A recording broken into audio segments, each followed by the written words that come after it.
Hello everyone. Delhi और IPU की counselling में एक बहुत बड़ा टेक्निकल प्रॉब्लम सामने आया है, जिसकी वजह से दिल्ली का कट ऑफ बहुत ही हाई जाने के एक्सपेक्टेशन है। तो मैं चाहता हूं कि इस वीडियो को सभी लोग पूरा देखें, क्योंकि इसमें सभी का लॉस है। क्या लॉस है इसको आपको समझना होगा। वीडियो को तसल्ली से प्लीज पूरा देखिए, बात को समझिए।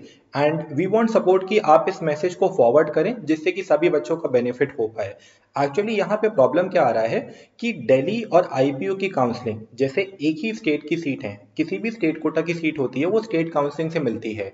बट दिल्ली स्टेट की जो 85% सीटें हैं वो पैरेलली आपको एमसीसी की काउंसलिंग और आईपीयू की काउंसलिंग से मिलती है, जिसकी वजह से एक कैंडिडेट को दो सीट्स रिपीटेडली मिल जाती है। जैसे किसी बच्चे को ऑल इंडिया राउंड वन में दिल्ली स्टेट कोटा से सपोज करते हैं यूसीएमएस मिल गया।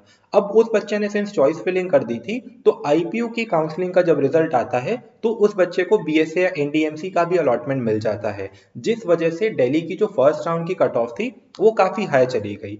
इस कारण क्या होता है कि वो बच्चे जिनको आईपीओ या बीएसए की काउंसलिंग में सीट्स नहीं मिली, वो बच्चे एक सेफ्टी नेट बनाने के लिए टॉप कॉलेजेस जैसे पीजीआई रोहतक बॉम्बे के कॉलेजेस या फिर कोई भी टॉप कॉलेजेस की सीट्स, क्योंकि दिल्ली में जिन बच्चों को जनरल कैटेगरी में सीट्स मिलती है अप्रोक्सीमेटली 6000 के आसपास कट ऑफ जाता है, तो सभी हाई मेरिटोरियस कैंडिडेट्स होते हैं, टॉप कॉलेजेस की सीट्स को ऑक्यूपाई कर लेते हैं।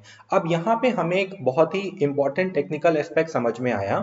वो ये है कि जब आईपीयू की काउंसलिंग के लिए सेकेंड राउंड के लिए चॉइस फिलिंग पोर्टल ओपन होता है, तो वहां पे प्री फिल्ड चॉइसेस शो कर रहा है। प्री फिल्ड चॉइसेस का मतलब है, जैसे जब आप एमसीसी की काउंसलिंग करते हैं, किसी नॉर्मल स्टेट की काउंसलिंग करते हैं, वहां पे क्या होता है कि जब आप fresh choice filling second round के लिए अपने स्टार्ट करने जाते हैं, तो आपको फिर से सारा कुछ फ्रेश करना होता है चॉइस फिलिंग। बट आईपीयू की काउंसलिंग में सिस्टम कुछ इस तरीके से है कि जिन बच्चों ने राउंड वन में चॉइस फिलिंग की थी, वो चॉइस फिलिंग रिटेन्ड रहेगी उनके पोर्टल में। अगर राउंड टू में पोर्टल उन्होंने लॉग इन करके चेक नहीं किया, अपनी चॉइसेस को रिमूव नहीं किया, तो उनको फिर से ये कॉलेज अलॉट हो जाएंगे। अब यहाँ पे एक साइक्लिकल रेपिटेशन सामने आता है, जिससे कि ये पता चलता है कि काफी सारे बच्चे कॉन्शियस नहीं है, वो अपने कॉलेजेस लेके सेटल्ड हैं, चाहे एमएएमसी में, वीएमएमसी में, यूसीएमएस में, एलएचएमसी में, डीयू के थ्रू एमसीसी के ऑल इंडिया राउंड वन से और ऑल इंडिया के राउंड टू से वो कॉलेज लेके सेटल्ड हो चुके हैं। उनका कोई इंटरेस्ट नहीं है आईपीयू में कॉलेज लेने का। बट कुछ पेरेंट्स इस जब प्रॉब्लम को रेज करने आईपीयू के कैंपस आज विजिट किए, आज कल परसों में काफी सारे पेरेंट्स, मुझे इन्फॉर्मेशन मिली कि उन्होंने विजिट किया, उसमें से कुछ पेरेंट्स हमारे साथ में जुड़े हुए भी हैं। तो वहां पे उनको ये जवाब दिया गया कि हम इसके लिए कुछ भी नहीं कर सकते हैं, हमारा ये प्रोसेस है, हम इसी को फॉलो करेंगे। अब यहाँ पे क्या होगा कि अगेन सिंस जो बच्चे यूसीएमएस में सेटल्ड हैं, एलएचएमसी में सेटल्ड हैं, उनका कोई इंटरेस्ट तो नहीं है, बट उन बच्चों के पोर्टल पे पहले से चॉइस फिलिंग है, वो उसको खोल के भी नहीं देखेंगे। नॉर्मली ऑटोमेटिकली उन चॉइसेस को कंसिडर कर दिया जाएगा और राउंड टू में फिर से उन्हीं बच्चों को अलॉटमेंट हो जाएगा, जिसकी वजह से सीट रिडंडेंसी होगी। और जो एलिजिबल कैंडिडेट्स हैं, जो कि दिल्ली की काउंसलिंग के राउंड टू का वेट कर रहे हैं, होप लगाए हुए हैं, स्पेशली 3000 से 6000 रैंक तक के बच्चे, काफी सारे बच्चे हैं, आप लोगों को सीट मिलने का चांस जो है काफी लो हो जाएगा इस प्रोसेस की वजह से। किसी बच्चे ने कॉन्शियसली अगर उसको कर दिया हो तो कर दिया होगा, जो बच्चे अनकॉन्शियस हैं उनको कोई ये चीज बताने नहीं जा रहा है। So this video is to request for consciousness. आपके ही फेलो मेट्स हैं जो कि एलिजिबल हैं काउंसलिंग के लिए। अगर आप इस वीडियो को देख रहे हैं तो प्लीज, अगर आप अपने कॉलेज में सेटल्ड हैं, यूसीएमएस में, एलएचएमसी में, तो अपनी फील्ड चॉइसेस को प्लीज वहां से आप डिलीट कर दीजिए, जिससे कि आपके फेलोमेट्स जो कॉलेज मिलने का वेट कर रहे हैं उनको इस राउंड में सीट मिल पाए।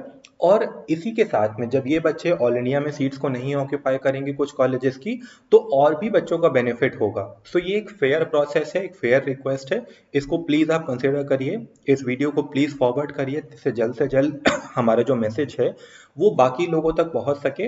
और बच्चे, जिन बच्चों ने फील्ड चॉइसेस आपके फ्रेंड्स के थ्रू, आपके कोचिंग फैकल्टीज के थ्रू, इस वीडियो को प्लीज आप स्प्रेड करने की कोशिश करिए, जिससे कि दिल्ली यूनिवर्सिटी के राउंड टू में एक फेयर अलॉटमेंट हो पाए। क्योंकि इस बार उन्होंने मेरिट लिस्ट को भी पब्लिश नहीं किया है, बहुत ही लाइक कंडेमनिंग तरीके से प्रोसेस को किया गया है। हर साल मेरिट लिस्ट पब्लिश होती है, एमसीसी के द्वारा भी मेरिट लिस्ट पब्लिश की जाती है और आईपीयू के द्वारा भी मेरिट लिस्ट पब्लिश की जाती है। बट जो प्रिंटेड लिस्ट थी राउंड वन वन के रिजल्ट की, उसको देख के ये साफ पता चल रहा है कि रिडंडेंसी हुई है।